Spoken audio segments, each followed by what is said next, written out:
Hi, I'm Deb Ross, and I'm a screenwriter. Sometimes a playwright, sometimes I act, and sometimes I sing for my supper. You also done what, animation screenwriting? Yeah, a lot of animation screenwriting in the beginning. They needed women over at Disney, and I just won a playwriting award. Disney was getting some flack for not having any women writers. And with me winning a playwriting award, that looked good. They brought me over to write animation, and I was like, okay, because, more money than I'd ever made writing plays. And so I lost 17 pounds in the first 2 weeks because Stress? that's how it's like, no, but I did it. Yeah. So then that became my thing for quite a long time. And then as I finally, pushed the kids out of the nest, I moved back into what I really wanted to do is back into playwriting and then television and feature writing. Is it easier to write for animation? It is very, very different. I also have written a lot of children's books as well. And I found that that was even, I mean, the same in the sense that you really have to use words that support the visuals like you do in children's books. Of course, children's books, especially for the levels that I was writing for, you had to use the Dolce word list. You were really restricted. Well, first of all, the art of writing an animation piece, especially if you're working for Disney, is that you're self-directing the piece as you write it. You're calling out two shots, medium shots, closer, pull back. I mean, you're doing all of that stuff. I worked for the Disney Afternoon and it was huge. I mean, we were huge and we were just churning out episodes really fast. The storyboard artists were, they were really busy. So they could ignore our direction if they wanted to, but a lot of times it just helped them. Oh, Deb sees this as a two shot. I'll just do it as a two shot. So you can't just write as freely as maybe you would a screenplay if you were just writing what you wanted to write. You had to write within the asset constrictions, like you're only allowed to use these many assets, these many locations, a lot like now with limited locations with live action. Like when I was doing Land Before Time movies, where they were really big for Universal, you're not only telling a story, but then you have to get these educational things in there. So here I'm writing about dinosaurs in the Cretaceous period, but I had to put in a Thanksgiving message, and there's no turkeys. Yeah. And there's no, so you have to inculcate the Thanksgiving story in a movie about dinosaurs, and they wanted a fire safety message. Well, creatively, it was challenging. It was very challenging. It was really, really challenging. So yeah, there is a lot of live action writers have tried to move over to animation, and they find it's very, very different. Yeah. I found moving from live action to animation actually really freeing because I didn't have to I could depend on my director to, I didn't have to call out the shots. In fact, they would kill me if I did. What are you doing directing this thing? Yeah. So, anyways, very different, both very cool, but I prefer live action for sure. You've worked with a lot of companies, I see. Disney, Yeah. Universal, Amazon. My next question is going to be which one was the best? I Wait, mean, let me look over my shoulder. even if this one is the best for you, ain't going to be for other people. We all know that. Yeah, You yeah. know, I would have to say that each of them was such a different experience, like totally different. Whereas Disney, I was young when I went in there, and it was such a great place to be mentored. But for me, once I felt like I really knew what I was doing and I had been mentored and I wanted to take off and be more expansive, I couldn't. And then so Disney how I ended up at Universal is that Disney had loaned me out. And that's a whole story. There, I got to be more expansive. I'm working with the VP of development there, directly with her and really expanding my own unique ideas. And that was really, really awesome. Whereas Disney, it was, well, this isn't the Disney way. No, we can't use these characters because they have to fit in with the Disney characters. And I did get to create one new character while I was at Disney. That was very exciting. And she became a, pop culture kind of, they do comic books on her now. I don't get a dime, by the way. Uh, but it's not, after all those years, I did create one character. and what was that? That for Darkwing Duck fans, and there's still a lot of Darkwing Duck fans, that was Morgana Macabre. I was always complaining they didn't have any, other than the young daughter, they didn't have any female characters. Yeah. So I created Morgana. You won't see me get credit for it. Like you'll have to look into the far reaches of the internet to see who created her, because Yeah. that's the way it goes. When you But yeah, so when you said loaned you out, was that like a co-production with Universal and that's how you got put over there? what happened, and I'm going to be very frank, okay? I'm not going to sugarcoat this. What happened is I was becoming of an age and I was pushing 40. Ageism is alive and well. What happened is that Disney came to me and said, gosh, we're sure paying you a lot when we could pay these two 20-year-olds or 21-year-olds half. And they actually said that or Oh, reworded yeah. it? They actually No, said that. cross my heart. I hope absolutely. A lot there's believe me, if I tell you some of the things that were said to me, wow. But it's show business. But So then what then they say, but we can get you a job at Universal. no, no, no. What happened is that they brought in a lot of young writers. And so I got moved into this position where I was script doctoring everything. And I felt so punished and so like put in the corner. So I was fixing everybody's scripts because we were on such a tight production schedule. If you had a script fall out of the production schedule, we were screwed because you have in an animation studio, you have hundreds of people working on a script. They were just beginning to get into CGI backgrounds. So Do you think they put you there to try to get you to quit? no, no, Money? they were using me as cleanup basically. I was doctoring their scripts, and they knew I could do it because I had been a script analyst for Jane Fonda films before that, and I would doctor scripts, or I would say this is why this isn't working, and blah blah blah. I just seemed to be good at that, so they had me start doing that, and I was not happy.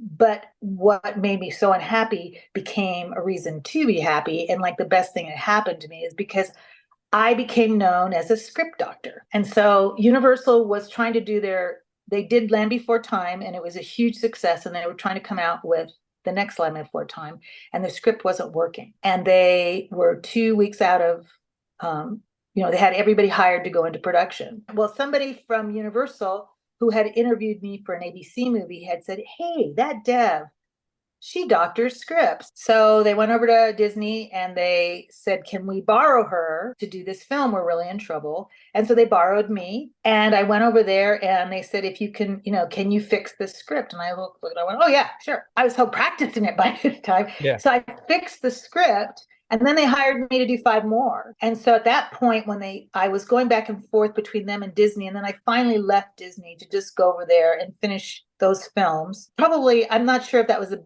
best choice I made, but I don't know. I did at the time. They Yeah. wanted you, so it was a good feeling, if nothing else. Well, it was, as a younger person, it was I felt like they gave license. Like I Right. could create far more than I could at Disney. And though I would never say anything bad about Disney because it gave me so much skill. I mean, I voice directed over there. I worked with storyboard artists. I got to know that business so well that it brought me over to Korea, South Korea for 3 years to work with 3D CGI companies and rights for them. I mean, it was really, I got to study Tad Stones and Carl Gears and Jim Magon. I worked with some of just the best people, and it was great. You get so mentored, and then you want to have a chance to fly.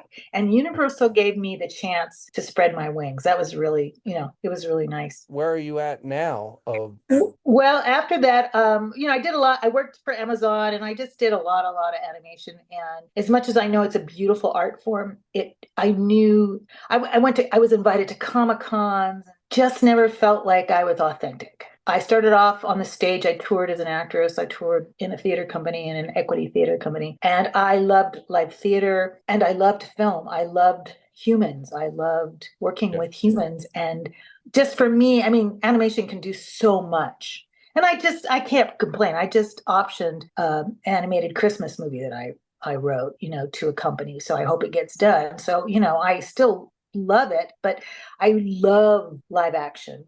I love live theater. So that's what I'm doing now. I'm still working on it. We're going into rehearsal. I was commissioned to write a play that's going to tour called The Dead Quilter Society. So we're going to go in rehearsal mid-October. I'm working with Gail Edwards. If you look her up, she was a big sitcom actress in the 80s and the 90s. She was on It's a Living and Blossom, but she's done a lot of stuff.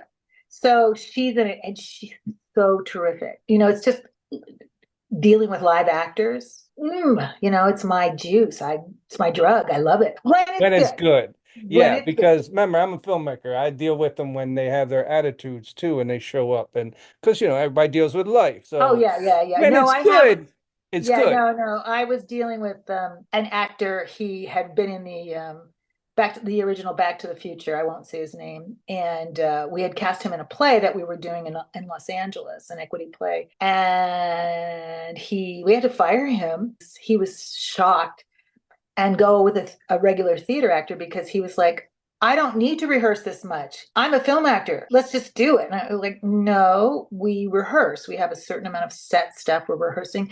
This is still a new play. We're working it out. And he refused. I'm good enough. I don't have to rehearse. So yeah, that's just one of yeah, I mean there was a lot of actors that I dealt with, especially at Disney. Yeah, Yeah. not fun. But anyways, I'm doing that and then I've been producing, I'm hoping to have enough money. I have a lot of it so far, but I plan to shoot a my first YA feature next summer.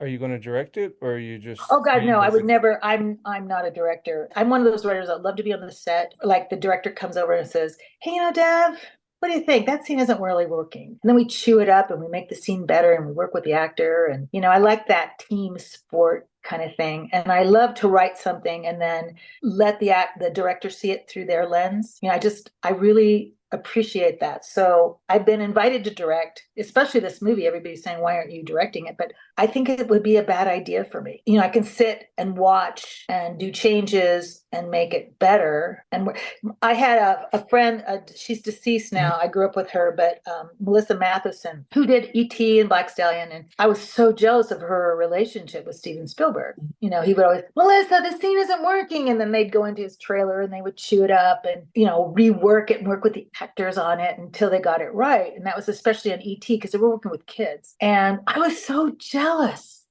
That's what I wanted. I still want that. That's the stuff in live action that I love so much. But you're a director, so you probably have a whole other side of it of Well, I working mean, with snobby directors, mine writer. mine are more like when I write, it's like an outline because like if the actors can't handle this or do that, and plus I want them to look good. So if they come up with something better, the door is open. Just run Yeah, it, yeah, yeah. and I'm like you, but as the director, it's like shoot.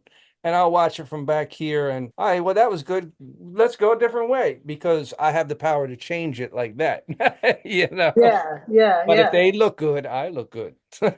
Well, that's true. And, to me, it's like with Gail, for instance, right now we're working on, it's like she go, I'm trying to say this line this way. I know your intention, but I keep tripping up. I say, okay, well then, what words can we bring to this that says the same thing, that has the intention? And we come up with actually something better than what I thought, what she thought. And then together we've come up with something even better. And that's my real excitement about this process. I don't know. I don't think I would make a good director. I direct theater all the time, but I don't think I would be a Well, good film I director. stand by what Ron Howard said is like when I mean he said at one time is when we're filming, we're looking for the lightning in the bottle. You know what I mean? Because Yeah, that's a great you saying. could have the best script and all that, but when you're filming, you want that one scene to where you jump up and down and be like, "Oh, that was good. I didn't even imagine it that way." And Yeah, I'm yeah. sure you take it that way too, because your script is there and they're doing it, but when the actor either hits that to where you're like, "I didn't even imagine it that way, but it's so cool." I know. It's You so cool. It's know? like people, but they didn't say your words. I went, they said better words. I mean, it's still, like I said, from directing, it's a team sport. I mean, you're still the boss as the director. Everybody has to play together and play nicely and plus each other. So that's why I love live action way more than animation, because in animation, especially at Disney, I was writing and handing it over, writing and handing it over. I never had a chance to write it and then when I was handing it over, still being a part of how it was being shaped and molded. Right. It's somebody else's vision. And sometimes I would watch something and after they had done it and it was airing and I'd like, oh no, no, no, no. A couple of times I wanted to take my names off scripts because of the way one thing came out anti adoption. The producers twisted it and did some stuff And there's the other side to it too, to where even whatever you make, people see it differently. You could make something really great and then other people like just hate it because it's Oh, just this difference of opinion. I did. Let me tell you, I did Balto, the sequel to Balto. So Steven Spielberg had done Balto, and then I did Balto too. And they hired me. There was a big hoopla over whether it should be in theaters or go direct to video, and they were arguing and arguing and arguing. I'm going theater, theater, and they went direct to video because they were trying to. Universal was trying to get their direct to video going. Anyways, I won a bunch of awards for it. I won the Humanitas, and I'm like, whoa, great. And then I started getting hate letters from people about the movie saying that I was promoting witchcraft. And you should be ashamed. And parents at my kid's school that were like, shunning me. Like, what? And I won all these awards for it. And then, God, you just You never gotta know. let it roll off. You gotta let it roll off. I did a Cupid movie. I said this in a different podcast. And at the time when I did Cupid, it just all come together. It was funny, nice little drama, and it even had a message in it. It was good, and I loved it. And then there was people on the internet telling me I should like kill myself for making it. And like everybody else is saying is like, what are they talking about? And I was like, different people's opinions. You just gotta Yeah. let them roll off. Yeah, yeah. Well, you do and you don't. Sometimes it becomes whether you have another job or not. Yeah, well, see, and the difference between mine is I never make no money and nobody can stop me from doing what I'm doing. So they're not going to stop me. All they're doing is putting it down. Yeah, yeah. So, Because after that, I was supposed to do more sequels for them, and we got so much hate that I didn't get to do the next oh, sequel, okay, I see it. Yeah. and it cost me dearly. And I'm, oh my God, I went from celebrated at Universal to, I'm sorry, and I didn't work for 2 years. You got the awards for it, and then you got shunned by it. I learned how to teach Zumba and teach acting classes. And I went to Korea for 3 years and worked there. And I mean, it changed my life because, I never thought that that could really affect a writer. I mean, I could see like an actor doing a performance that was like risque and stuff like that, and it would come back on them. But I didn't think a writer could, because like I said, to be honest, you're not, once you write it and hand it off, you're not really in control of what is created from that. I think that's true. And I think it's also not always applicable. The VP of development and we discussed the story of the film for a long time before I wrote it. Yeah. And we took it in a very different way. Were you happy with the outcome of the movie? I was really happy with the outcome of the movie. I don't know how much longer she was there, the VP, after the backlash started, but money is, The money's involved. I know. it's I mean it did really well, and I still have fans. I mean, it's been Yeah. years and still have fans for it. It's just It's still better that you liked it rather than you wrote it.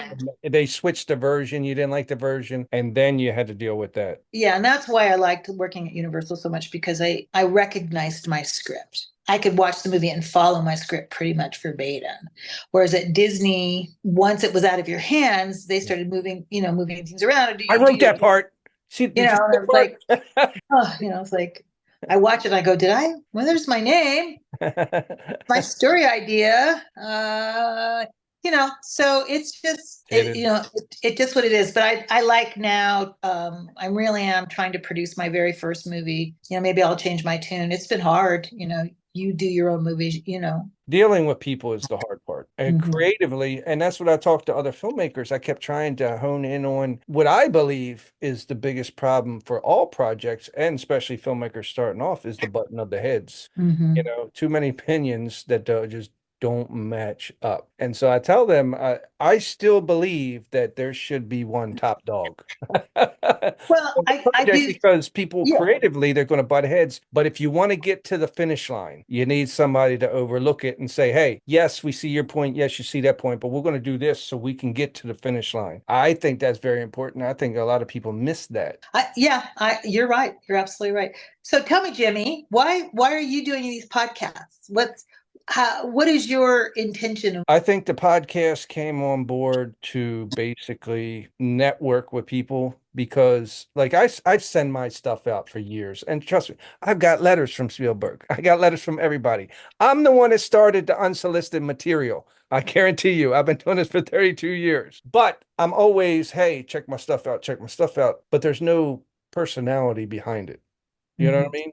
Now doing this, they could see who I am. And Right. but I am two different people. Like I said, if you see me in person, I'm a shy person. But when I'm filming, yeah, there's a different person. I can talk to anybody. I don't get starstruck. And I do what I do, and I'm honest, and doesn't matter what anybody says. But I figured this way, it's more so they know who I am. Not that, like I said, any of these are going to help me because I'm the one bad thing with me is I've done a lot of projects, like I said, 160 movies, and a lot of collaborations have problems because I kind of run over and take over stuff. So, you know, I am the bad part of what Hollywood says is let's get it right the first time. Well, I edit all my stuff. So I fix it in post. I say just shoot it. Because I'm an amazing editor. I've been doing it since back in the days when you used VCR to VCR. Uh-huh. So I prefer to shoot fast and take names later. So you've edited all your movies? Yep, yep. Okay, so where do I get to watch Cupid? Which one should I watch? Oh, well, I have a website to where you can actually go in there and they like list a lot of my movies, and all you gotta do is click on them. I mentioned this on other podcasts. They're like, Jimmy, we can't distribute your movies because you put them up on YouTube. And I was like, well, if I didn't put them up on YouTube, you wouldn't know about them. So if you wouldn't know about them, I'm like, damned if I do, damned if I do. I said, I can take it down. And this is what I tell everybody. My movies, I've done them and I'm past it. Like I got a lady that's actually filming one of my shorts in Germany, but I already filmed it. So go ahead and take it. So they're like blueprints of like, hey, here, take one of his movies, have him take it down. There's a blueprint. We'll make it better. I just keep going. And I don't even know if it's that I done it so long I can't stop or it's just who I am, you know? But like this here is to actually put the voice behind, you know, the legend. Oh, where can I buy a t-shirt? Yeah. Years ago, Phil Hall from Film Threat wrote an article, uh, the greatest filmmaker you never heard of, and it was about me. And he even put me in Oh, his book. But how that started, it's just like I said, there's different opinions. Somebody told me to send him a movie, and it was this prison movie I made, and it was the worst review anybody could ever get. So bad that the reviewer called me up apologizing. And it's like, Jimmy, I've never written a review so bad. I'm sorry. I was like, this is my first review. I got a review. He was like, well, send me more stuff. So I sent him my Christmas movies, which I can't put on here because I used, Christmas music that I wasn't illegal oh yeah, yeah, on yeah. YouTube. But they were mainly made for the family. But when he saw that, he was like, he saw me in a totally different light. He was like, "Oh man." And that actually taught me about the movies, this person will like this one and this person will hate this one. Mhm. He did have a leg to stand on because I went back and re-edited that prison movie because there was a lot of stuff I left in there. Remember, earlier filmmaker, you know, Yeah. and actually another guy asked me, he goes, "Did you ever make movies that you wouldn't recommend people watching?" And I was like, "No, because I'll re-edit them." You know, I go back and take my old movies and pull them out and then be like, let me chop this, let me change this. I just recently did it to one movie because nobody could understand it. And in my mind, and as a writer, our vision is different. And I was like, why can't people understand? Oh, that's right. 90% of that movie is a flashback. So let me put that in black and white so they understand that I'm telling the story. Oh yeah, yeah, Right. yeah. And once I did that, now, it's got a lot of views. I haven't even advertised it, but people see it differently. But it was an old movie that I was just like, oh, let me just re-edit it. Yeah, I think I just finished rewriting a script that I had optioned. It never got made, but it was optioned by directors 6 times. I wrote it in 2012. And I thought, well, and I was been still submitting it because it just the last person who optioned it was a director who actually died quite suddenly. And then I sat down and I read it and I went, geez, I wrote this 12 years ago. I don't even write like this anymore. Right. You're a different person. And I don't like the character's arc. So I went in and I rewrote it, and I'm just letting it sit now for a couple of days, and then I'll go back and I'm going to get it to one of my friends who's a reader. And my husband is a old Hollywood filmmaker guy. He worked with Spielberg. I'll have to see what he says. But I really thought that going back, such a great exercise. Just like when you go back and re-edit your movies, Right. because you've learned so much and you've grown and you've changed and you have different perspectives. The old movies are already there. They just never got their due. I don't need the actors back. It's right there. What can I make out of that? I can make something out of nothing, out of anything. And so having a project, it's like I could see it a lot of different ways. Let me try this other way. So have you had a lot of people line up to do your podcast? Overwhelmingly. I imagine, because Yep. nobody ever talks to us about this stuff. Now that Hollywood is recreating itself, Jimmy, I mean, Hollywood is leaving Hollywood behind and it's becoming something new.